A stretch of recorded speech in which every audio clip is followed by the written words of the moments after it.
Igagalang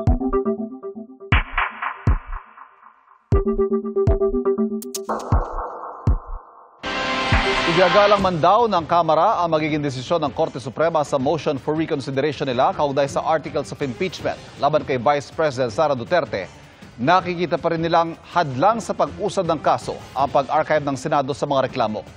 Nakatutok si JP Soriano. Anuman ang maging desisyon ng Korte Suprema sa motion for reconsideration ng Kamara kaugnay sa impeachment ni Vice President Sara Duterte, tiniyak ng tagapagsalita ng prosecution panel na igagalang nila ito. Wala raw silang balak suwayin ang hatol. Kaya kung magkaka-constitutional crisis man, tiniyak ni Attorney Odi Bukoy na hindi ito magmumula sa panig ng Kamara.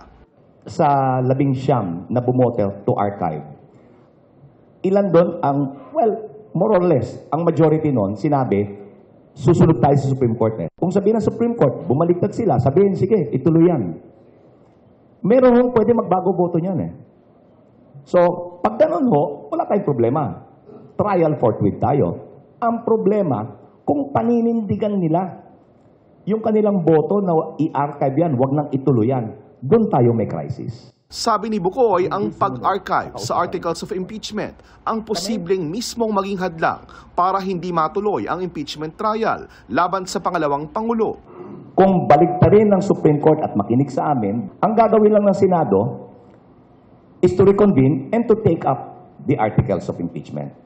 But with the archiving, may layer na naman. Dalawa. Una, kinakailangan may magmosyon sa mga senador to revive or to take it out of archive. The motion is not enough. Kinakailangan pagbotohan. Kung bumoto sila na hindi, to reject, saan na tayo pupulutin? Kangkungan? Sinagot din ng House Prosecution Panel ang tanong ni Senate President Chis Escudero nang ipaliwanag nito ang kanyang boto para i-archive ang articles of impeachment. Tanong ni Escudero, yun daw bang mga kritiko ng desisyon ng Korte Suprema ay talagang nagsusulong ng pananagutan ayon sa konstitusyon o sadyang mga anti-Duterte lang? Hindi to anti-Duterte.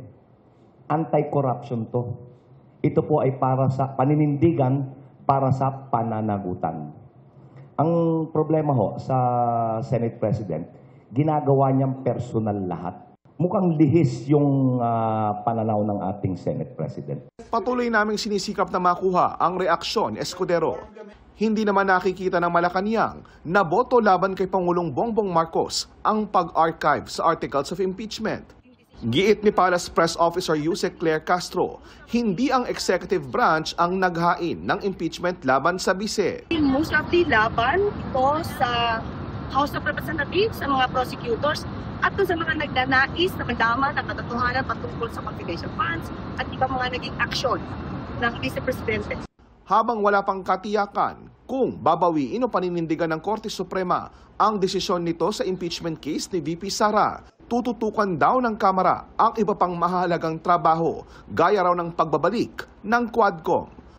Ayon kay Deputy Speaker Janet Garin, kabilang sa mga iimbestigahan ng Quadcom 2.0 ang illegal online gambling at ang anyay mga questionableng utang ng gobyerno ng Pilipinas na ginawa noong COVID pandemic crisis. Napakalaki ng utang na binabayaran. So ang tanong is, saan ba ito napunta? Para sa GMA Integrated News, JP Soriano, nakatutok 24 oras.